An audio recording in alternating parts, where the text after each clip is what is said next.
नमस्कार, times of Swaraj में आप सबों का स्वागत है और मैं हूं संतोष सिंह। चलिए, नियोजित शिक्षकों को राजकर्मी के दर्जा मिले, इसको लेकर जो परीक्षा की बात मुख्यमंत्री गांधी मैदान में दूसरी बार की, इस बार वो परीक्षा बिहार विद्यालय परीक्षा समिति मतलब आनंद किशोर देंगे।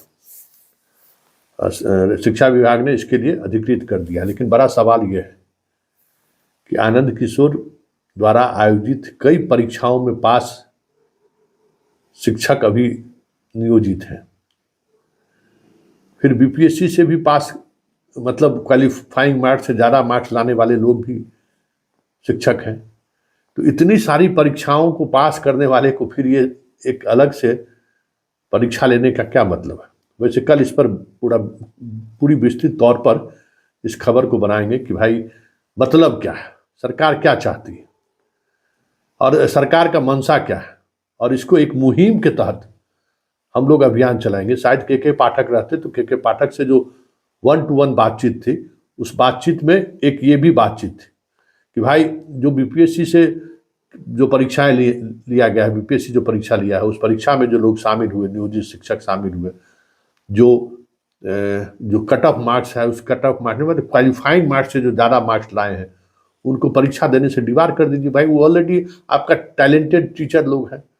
हालांकि दूसरी भी गौर की होइएगा कि नीतीश कुमार कह रहे थे कि इस परीक्षा में नियोजित शिक्षक लोग भाग नहीं लिए क्योंकि अब घोषणा कर दिए कि नहीं।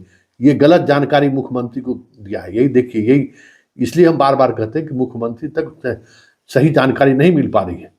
याद करिए, अभी जो भाषण दिए हैं गांधी मैदान में, उन्होंने क्या कहा, इस बार नियोजित शिक्षक लोग को राजकर्मी का दर्जा देने की घोषणा हम लोग कर दिए, इसलिए सेकंड चरण के परीक्षा में वो लोग अपियर ही नहीं हुए। यही बात मुख्यमंत्री ने बोला, जबकि बड़ी संख्या में नियोजित शिक्षक भी कम्पीट किया है।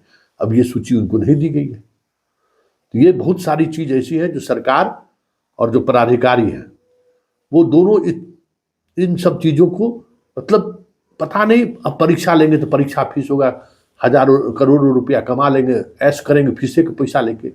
एक मनोवृत्ति, यहाँ जितनी परीक्षा लेने वाली एजेंसी है ना, उसकी सबों की एक मनोवृत्ति है। हालांकि एक बार हमने खबर चलाई थी ऊर्जा विभाग में, परीक्षा का पैसा को लेकर ये लोग स्टूडेंट इंजीनियर सबको ऑस्ट्रेलिया और स्विट्जरलैंड घुमाया था। बड़ी जबरदस्त हम खबर चलाए थे, बड़ी हंगामा हुआ था। तो सरकार ने एक निर्णय लिया कि परीक्षा शुल्क से जो भी राशि आएगी वो राशि मुख्यमंत्री के संचित निधि में जमा होगा। पता नहीं ये लोग जमा करते हैं कि नहीं करते हैं, मुझे नहीं मालूम है, लेकिन उस बवेला के बाद ये निर्णय हुआ था। क्योंकि अपने बिहार में बच्चे किस तरीके से परीक्षा का फॉर्म भरते हैं, उसके लिए उस गार्जियन को कितना कुछ त्याग करना पड़ता है। ये जो साहबजादे लोग हैं, आईएएस लोग, इन लोगों को क्या पता चलेगा कैसे कहाँ से इन लोगों को क्या मतलब है। तो पैसा तो 1000-2000 दिन के लिए कोई मतलब ही नहीं है। एक स्टूडेंट अगर कहीं परीक्षा देने जाएगा तो कम से कम उसको आज की तारीख में 5 से 10 हजार रुपया खर्च होता है। तो अब लीजिए, चलिए, लेकिन फिलहाल कल से हम इस मुहिम को चला रहे हैं और इस मुहिम से जुड़िए आप लोग। ये जो बीपीएससी का जो कट ऑफ नहीं क्वालिफाइंग मार्क्स था, उससे ज़्यादा जितने लोग आए हैं उनको इस परीक्षा से वंचित किया जाए।